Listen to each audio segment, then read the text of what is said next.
Queridos amigos, bienvenidos a un programa muy especial, de esos que parecen más para estudiantes de universidad que para un canal de televisión, porque os vamos a hablar de algo curioso, sorprendente, pero seguro que muy interesante, es decir, el sentido de la historia. No os vayáis, esperad un poco, porque creo que os va a interesar. Naturalmente me presento aquí como sacerdote y a un tema tan enorme no puedo dar todas las respuestas que dan los filósofos y los pensadores, simplemente la respuesta que llamamos judeo-cristiana, que es al mismo tiempo una propuesta. Naturalmente yo mismo no puedo tener la pretensión de contestar a esto de un modo total, sino a manera de un ensayo, de una presentación inicial propia de nuestra época, además, de aquellos que nos llamamos con razón ciudadanos del tercer milenio. En el momento en donde los milenios cambian, pasan del segundo al tercero, nos damos cuenta que estamos en una época tremenda de contrastes, de oposiciones. Y entre ellas, especialmente, cosas maravillosas y otras dramáticas. La caída de las torres de Nueva York, dicen algunos, que ha iniciado ya directamente la era del terrorismo. Y ante esto empezamos a preguntarnos sobre el sentido de la historia cuando parece que todo se destruye.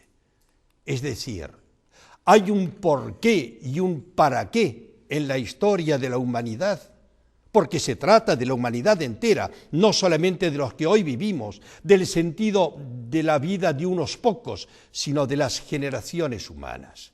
Es el tema del sentido de la gran aventura de la humanidad. Y en este sentido también podemos hacer una segunda pregunta. Ante el milenio que cambia, nos decimos, los dos primeros milenios, ¿pero han servido para algo? Y así, siguiendo y dando vuelta a la página, cuando vemos las represalias que desencadenaron aquella caída de las torres y que se abatieron contra un pueblo en gran parte inocente y casi diríamos primitivo desde muchos puntos de vista, porque parece que vivían como hace siglos, viene todavía una impresión que nos hacemos nosotros como cristianos cuando decimos, hace mucho tiempo que vino Jesucristo, pero ¿ha cambiado algo? Claro, nos estamos situando nosotros como cristianos ante estas preguntas, ante una sensación casi dramática. Y todavía siguiendo con esta visión de los contrastes, de las oposiciones, de lo que pasa en una parte y de las respuestas y las represalias de los otros, nos preguntamos con aquel recordado Juan Pablo II, ¿hay lugar para la esperanza? Como os dais cuenta, amigos, es un tema grave, serio, pero determinante para el sentido de nuestra vida, porque la vida de la historia, de todos nosotros juntos, que eso es la historia, determina el sentido de tu propia historia, de tu propia vida, porque si la historia no tiene sentido, la nuestra tampoco lo tiene. Y es así como nosotros ante este planteo podemos tomar, como nos pasa ante el televisor, la actitud de los espectadores del horror, como los que estaban mirando caer esas torres incrédulos, y ante esos desastres, pues de pronto algunos toman la actitud de huir. Hay muchas formas de huir. Aquí vemos unos que están huyendo de la caída de las torres y de las cenizas que se abatieron sobre una multitud. Pero hay otras formas de huir, decir, yo no puedo hacer nada, yo me voy, yo me evado. ¿Y qué debemos hacer? Y en estas realidades, de pronto nosotros, que vemos que esto sigue ocurriendo, venimos todavía a decirnos es que el mundo corre peligro y yo también con él. Y es así como este tema nos lleva a tener la impresión de que estamos en la historia ante un callejón sin salida. Es una impresión que han tenido muchos a lo largo de los tiempos y que nosotros con ciertas esperanzas hace algunos años, pues ahora tenemos una visión otra vez caótica de los acontecimientos. Creo que os dais cuenta que el tema nos interesa, nos involucra, nos compromete de alguna manera a todos. Y para hacer esto y para empezar a responder a esta pregunta sobre el sentido de la historia, pues se hace indispensable una visión global del conjunto de lo que es la historia. Yo diría, abrir un poco las puertas y las ventanas de lo que es el tiempo de la humanidad. quizás es una forma de empezar a acercarnos. En esa referencia a la historia global debemos decir enseguida que nosotros, situados en este momento del principio del nuevo milenio, 2000 años después de Jesucristo, inmediatamente nos decimos que todos sabemos muy bien que la historia no empezó con Jesucristo. Porque para algunos la historia son estos 2000 años, ya que estamos en el año 2006 o casi. Y así es como en esta situación misma decimos inmediatamente un dato importante, y es que los historiadores nos hablan de muchas civilizaciones antes de Cristo, empezadas hace unos 250 siglos. Tratad de situaros ante estas referencias. Vamos a tratar de verlo con mayor claridad, y para ello hagamos una línea, una línea del tiempo. Y en ese tiempo sabemos que la historia de la humanidad es una historia que se da en el llamado cuaternario. El cuaternario empezó hace 2 millones de años, la humanidad va apareciendo de una forma misteriosa pero real, y claro, no podemos contar todo y ni sabemos bien qué es lo que pasó. Lo que sí sabemos, y algunos datos los tenemos, son los referentes a lo que algunos llamarían la historia reciente. Fijaos qué curioso, historia reciente, y ahí tenemos unas líneas con una, si os fijáis bien, en color rojo, y esa línea se refiere al momento de la aparición del Homo sapiens. ¿Qué es el Homo sapiens? Es el hombre que empieza a darse cuenta que piensa, es decir, piensa que piensa, sabe que sabe. Antes de él, los antepasados suyos sabían y pensaban, pero no se habían dado cuenta que sabían y que pensaban. Se creían todavía como los demás animales. A partir de hace 90.000 años, el hombre empieza a darse cuenta que es un ser distinto. Naturalmente pasa el tiempo todavía, porque todo iba muy lentamente en esa época, y para ello tenemos nosotros datos como los que nos aportan los descubrimientos sensacionales en Burgos, en Atapuerca, en donde empezamos a enterarnos de ciertas cosas que nos hacen ver la historia cada vez con ojos más cercanos. Y así sabemos que se dieron fenómenos como los de Lascaux en Francia y Altamira, que son descubrimientos que no nos aseguran que son los principios de la era en que el hombre empieza su historia. Así lo dicen algunos. ¿Por qué? Porque hasta hace cierto tiempo se consideraba que la historia empezaba cuando el hombre empezó a escribir. Ahora nos dirán algunos pensadores, no, la historia empezó antes, cuando el hombre se puso a pintar. Y de hecho en las pinturas rupestres tenemos muchos más datos sobre lo que era el hombre primitivo que en esos escritos que se dieron mucho tiempo después y que no nos aportan datos tan impresionantes como de aquellas pinturas maravillosas de gente con un gran ingenio y al mismo tiempo capacidad de transmisión a sus generaciones de lo que estaban viviendo. Y aquí es donde vamos teniendo cifras.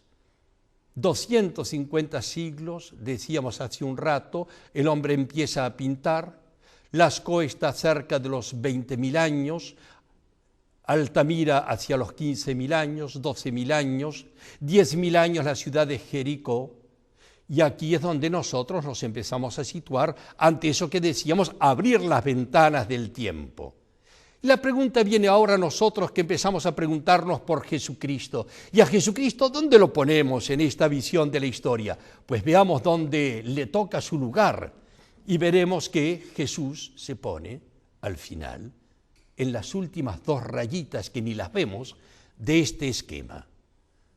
Y así es como, fijaos qué curioso, algunos dicen, y lo he oído a los universitarios decirme muchas veces, pero no nos hable de Jesucristo, que vino hace 2000 años, el mundo sigue andando mal.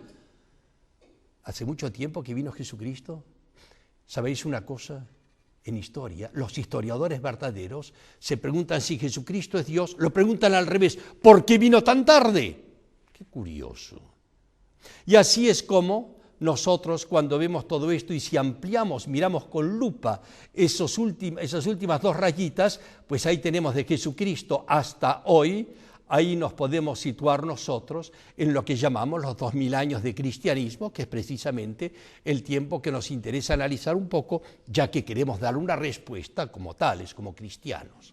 He ahí los 2 primeros milenios. Naturalmente, decimos enseguida que en la visión global de la historia, fijaos en esta afirmación, no podemos decir, por lo tanto, que Cristo ha venido hace mucho tiempo, sino ayer. Qué interesante. Es decir, que Jesucristo se presenta en la historia como una de las últimas novedades importantes, en donde ocurrió algo trascendental. Y es así todavía como nosotros ahora podemos situarnos en lo que quisiéramos transmitiros en este rato o en estos 2 o 3 programas que os invitamos a seguir si tenéis la paciencia y la bondad de escucharnos. Y diremos que lo primero que nos va a preocupar naturalmente es la etapa anterior a Jesucristo, larguísima etapa de muchos siglos.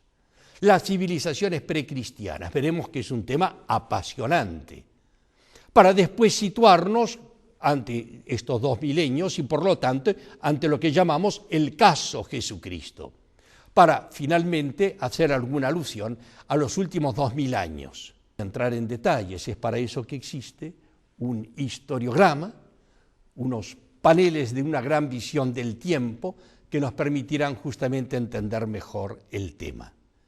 Bueno, pues en este sentido entonces ya nos vamos iniciando a la visión de las civilizaciones precristianas. Para esto, permitidme un dato personal, que es un recuerdo del colegio. Me acuerdo que mi profesor, que me hizo amar la historia, cuando nos hablaba de las civilizaciones antiguas, hacía un dibujo en la pizarra que tenía esta forma. El surgimiento de una línea a la manera de una parábola y que después caía. Y se seguía una civilización a otra y el esquema era el mismo, aunque el crecimiento podía parecer mayor. Y ahí es donde nosotros hablamos de los famosos apogeos de las antiguas civilizaciones. Y vale la pena subrayarlo porque realmente es importante. Pero la línea descendiente, eso es lo que se llamará las decadencias, tristes, lamentables, dramáticas. Y para situarnos mejor, pues hablemos de algunas cosas. Sabéis, esto no es una lección de historia. Esto quiere ser una reflexión sobre la historia que ya conocéis. Y entonces, para situarnos mejor, hagamos una alusión, por ejemplo, al caso de Egipto. Porque es muy interesante situarnos ante el apogeo de Egipto y preguntarnos enseguida, ante el recuerdo que viene espontáneamente de las pirámides, preguntarnos ante todo Egipto y cuándo fue esto de las pirámides. Decíamos al principio que nos situamos como aquellos que quisieran verlo desde el punto de vista judeocristiano, es decir, la experiencia del pueblo hebreo, y sabemos que para nosotros el hombre más remoto desde el punto de vista de la historia es un hombre llamado Abraham. Y este Abraham es alguien que vino a la tierra de Egipto que estamos viendo aquí. Y la pregunta es, pero vamos a ver, cuando Abraham vino a Egipto, ¿las pirámides existían, se hicieron mucho tiempo después de él? ¿Cómo es el asunto? Ya que queremos abrir las puertas y ventanas del tiempo, digámoslo enseguida. Cuando Abraham vino a Egipto, las pirámides ya llevaban 1000 años de pie. Qué interesante, 1000 años. Es decir, que la moda aquella famosa de las pirámides egipcias es de 1000 años antes de Abraham. Cuando vino Abraham a Egipto, por lo tanto, eran recuerdos de un pasado para ellos remotísimo, y lo era. Y entonces, todavía acercándonos a esto, empezamos a mirar las pirámides y empezamos a preocuparnos por la ciencia de los egipcios. Y mirando las pirámides más de cerca, aquí tenéis una imagen de un grupo de personas junto a una pirámide. Fijaos en la perfección de la línea que está en el fondo de ellos, y nos empezamos a dar cuenta de lo que significa lo colosal de aquellas civilizaciones y de aquellas construcciones. Y así todavía venimos a preguntarnos ahora, ¿y dónde están los estudios y los planos de los arquitectos para hacer esta montaña construida por el hombre con la precisión de un reloj. Porque, ¿sabéis? La perfección de esas líneas nos hacen decir que cuando se puso la primera piedra, debían saber dónde iban a estar colocadas las demás, porque una cosa así no se hace de la noche a la mañana.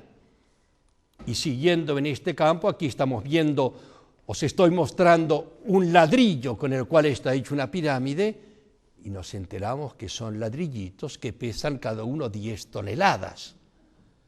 Y ante estas sorpresas nos preguntamos no solamente sobre la ciencia, es decir, haber hecho los cálculos cuando los arquitectos antiguos pensaron cómo podría ser una pirámide, no solamente esos cálculos, sino además también la técnica, que es la hija de la ciencia, es decir, del dicho al hecho va un gran trecho, pues los egipcios lo solucionaron, porque al dicho siguió el hecho. Y la técnica nos hace hacernos otras preguntas, es decir, no solo nos preguntamos por los estudios de los arquitectos, sino los cálculos de los ingenieros que previeron la energía a utilizar y los medios técnicos a emplear para hacer estas obras colosales. Y así es como nosotros, al mirar cada piedra de estas y empezar a darnos cuenta de lo que significa el conjunto, empezamos a preguntarnos cómo han podido hacer esto. Y más todavía se lo preguntan los nuevos arquitectos y los nuevos ingenieros de nuestra época. Y es por eso que vale la pena detenernos un poco y me permito aquí presentaros un documental. Si nuestros técnicos nos permiten, vamos a escuchar. Razones para la modestia. Para entender lo prodigioso de la construcción de las pirámides, analicemos el esfuerzo de un modo comparativo con lo que somos capaces de hacer hoy en día. Los investigadores nos llevan a Egipto y nos hacen comprender el desafío que representan las pirámides a los ingenieros modernos. Para ello, empecemos por ir a Abu Simbel, en el Alto Nilo. Veamos allí cómo se realizó el desplazamiento de un templo faraónico y comparemos en cifras el esfuerzo científico-técnico realizado. Entenderemos así el problema que nos plantea a nosotros hoy las realizaciones antiguas. Se trata de una pequeña obra realizada en los años 60 al estilo egipcio, utilizando los progresos modernos. En efecto, allí se trasladó el templo de Ramsés II a 60 metros de distancia para salvarlo de quedar anegado por las aguas del pantano de Asuán. 1036 piezas, 11.500 toneladas, que necesitaron 6 años de trabajos por parte de ingenieros y técnicos del siglo XX para ser transportadas. Digamos de paso que las dimensiones de este templo corresponderían apenas a algo así como a una sacristía o antesala de cualquiera de las grandes pirámides. Vayamos entonces al norte de Egipto, a un lugar crucial, Gizeh, y más exactamente a la Gran Pirámide. Según los expertos, esta consta de 2,5 millones de piezas, algunas de las cuales alcanzan las 40 toneladas.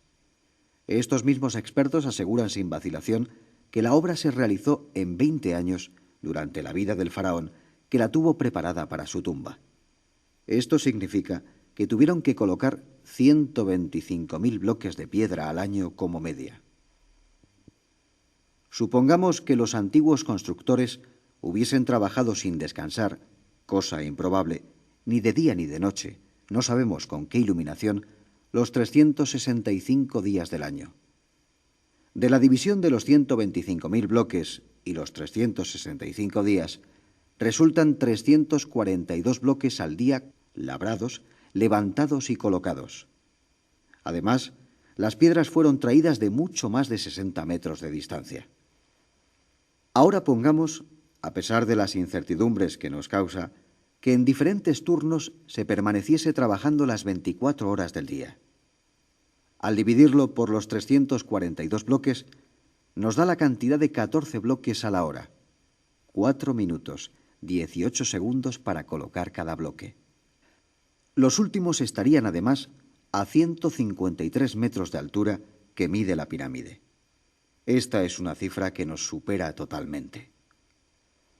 Afirman los ingenieros modernos que para nosotros hoy esto sería inalcanzable con la tecnología, la organización y la planificación modernas. Es evidente que nos faltan elementos, porque, para colmo, como decíamos, estamos hablando solamente de cálculos hechos a partir de lo necesario para trasladar la pirámide, con los medios de hoy, a 60 metros de distancia, sin contar con el esfuerzo de trabajar cada piedra.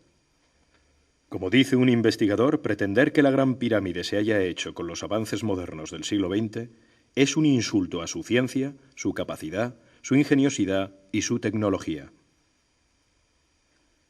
No vamos a cansaros ahora con cifras, pero bastarían unas reglas de 3 para entender mejor el problema y lo que queremos transmitiros hoy aquí. Es decir, que con la técnica actual, incluidas las poderosas máquinas de la segunda mitad del siglo XX, los cálculos nos dicen que suponiendo 10.000 operarios en vez de los 1.000 de Abu Simbel y sus sofisticados mecanismos modernos con los que trasladaron dicho templo, necesitarían un poco más de 482 años para hacer dicha obra. Y aquí solo hemos hablado del esfuerzo físico, pero la planificación logística y los conocimientos y cálculos necesarios para desarrollar una obra de estas características, ¿dónde están? ¿Cómo se hicieron? Todo un mundo de conocimientos, técnicas, capacidad empresarial de tal magnitud que son realmente una llamada a la modestia para nosotros hoy. Solo tenemos teorías, pero la realidad de cómo se logró hacer aquel coloso escapa totalmente a nuestros conocimientos. En conclusión, digamos que hace 5.000 años, aquella civilización egipcia, desde un punto de vista de las técnicas de construcción, no tenían nada que envidiarnos. ¿Qué os parece? Realmente, viendo un documental de este tipo, naturalmente nos damos cuenta que hay comparaciones que no se pueden hacer igual. Los que transportaron aquel templo lo hacían en jornadas de 6 horas de trabajo porque lo consideraban muy cansado y muy dificultoso con todos los feriados modernos. No eran aquellos batallones de esclavos que trabajaban hasta morir por hacer la pirámide para su dios el faraón. Pero realmente la afirmación esa de que pretender decir que es con la técnica actual que los egipcios hicieron las pirámides es un insulto a su ciencia, a su ingeniosidad y a su capacidad incluso empresarial. Y esto, amigos míos, 1000 años antes de Abraham. Realmente interesante, ¿verdad? Lo que en todo caso aparece muy claro es que no parece ser un problema de ciencia y de técnica el cambio del mundo y del hombre. Y ante esto nos hemos puesto en el caso de Egipto. Y podríamos hablar de otras civilizaciones, aunque sea un recuerdo. Sabemos que la Mesopotamia, antes que los egipcios, tenía datos increíbles sobre la realidad de la tierra, hasta tal punto que, no me voy a detener aquí a dar muchos datos, pero en la civilización que llamamos babilónica, sirio-babilónica, pues los datos que hay en el orden de la astronomía forman parte de los enigmas de la historia, porque las medidas que tuvieron de la Tierra y del espacio fueron olvidadas por las generaciones siguientes y recuperadas a partir de Galileo, que algunos pensaron que era el gran descubridor del telescopio, 3.800 años más tarde. Hoy sabemos que los tubos por los cuales miraban los mesopotámicos eran lentes de aumento. Y así las sorpresas vienen en cuanto a la ciencia y la técnica de los antiguos. Si vamos a Grecia en el orden de la belleza, pues realmente nos sentimos, como decíamos de los egipcios, con una invitación a la modestia. Porque cuando se mira el Partenón de Atenas, nos encontramos con que es la expresión del nec plus ultra de la perfección de las medidas arquitectónicas. Nos hemos enterado hace pocos años que resulta que el Partenón es la base de una pirámide y la preocupación que tenía esta gente no era técnica, sino estética, para que pareciera más bonito y más esbelto. Entendieron que era necesario no hacerlo a plomo, como se hacían todos los edificios, y de ahí su belleza, porque conocían la curvatura de la tierra. En esta imagen vemos que en solo 280 metros no se ve el otro extremo. Conocían aquellos datos y eso nos permitía entender todo con unos ojos nuevos. Y estamos hablando de la era antes de Jesucristo. Y así hablamos de la Mesopotamia, de Egipto, de Grecia y de Roma. Roma es interesante, pues justamente esta visión de la historia en gran parte partió para mí de aquello, y en Roma, nos decía nuestro profesor de historia, decía que el proyecto social romano también nos hace ver con ojos nuevos nuestros problemas sociales actuales. Y nos decía, ¿por qué? Porque Roma proyecta para sus ciudadanos un mundo paradisíaco. Y nos decía, y nos daba los ejemplos, nos decía, pero es que si nos escuchasen los romanos decir que nuestras ciudades, nuestras grandes metrópolis modernas son grandes centros de producción, nos dirían, pero ¿estáis locos? Las ciudades están hechas para divertirse, que para producir y para trabajar. Y entonces, ¿cuál era su proyecto social? Pues en primer lugar, vivir sin trabajar. Ese era el proyecto romano. Mucho más interesante, ¿no os parece? Y no solamente eso, sino que además a expensas públicas, muy importante. Y eso a través de distribuciones en dinero metálico. Ya como Martina nos decía, pues tenemos los datos de cuánto se distribuyó a los ciudadanos romanos. En 7 distribuciones tenemos exactamente las cifras. Y además, muy importante en el proyecto romano, todo esto con 365 días de fiesta al año. Ese era el proyecto romano. No sé si sabéis que cada día de la semana en latín se dice la feria, es decir, la fiesta. Es decir, lunes fiesta y martes fiesta, y el miércoles sigue la fiesta, y el jueves ¿cómo no va a ser fiesta? Y así es como ellos querían. Nos decía todavía Martina, lamentablemente no llegamos a tener más de 172 días de fiesta por año y se nos vino abajo el proyecto. Qué pena, pero qué interesante también. Y es así como nosotros ante todo esto, viendo los apogeos, decimos, en el mundo anterior a Cristo, escuchad bien esto, hubo tiempo, conocimientos y medios técnicos para hacer un mundo espectacular como el nuestro. Lástima que sobrevinieron las decadencias, en donde no solo las civilizaciones decaen, sino la misma historia involuciona, es decir, se enrosca. Involucionar es lo contrario de evolucionar. Y así es como nos encontramos ante una especie de callejón sin salida que provoca las decadencias. En Egipto todo queda sepultado bajo las arenas, menos las pirámides hechas a toda prueba. Y así estas imágenes que nos recuerdan la llegada de Champollion, aquel famoso antiguo estudioso de la arqueología, nos encontró con esto caído y empezó a preguntarse cómo han hecho todo esto. Y así nosotros, ante esta realidad y esta visión, tenemos ganas de empezar a entender qué ocurrió, porque aquellos progresos antiguos no han servido como nosotros podríamos haber esperado de tanta ciencia y de tanta técnica para evitar las decadencias, para la continuidad histórica, para el progreso de la humanidad, para la construcción del futuro, para una razón hacia la esperanza. Nada de eso. Bueno, queridos amigos, ha llegado el momento de preguntarnos el porqué de las irreversibles, de las inevitables y de las dramáticas decadencias. La pregunta es ¿por qué? Vamos a seguir hablando la próxima vez sobre todo esto, pero permitidme que terminemos con unos pensamientos que sean un poco una reflexión sobre todo lo que acabamos de ver, porque esto nos invita a pensar en el sentido de la historia y qué hace falta para que la historia tenga sentido. Escuchemos entonces y veamos sobre todo, acompañados por la música, el sentido de estas cosas.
Muchas gracias.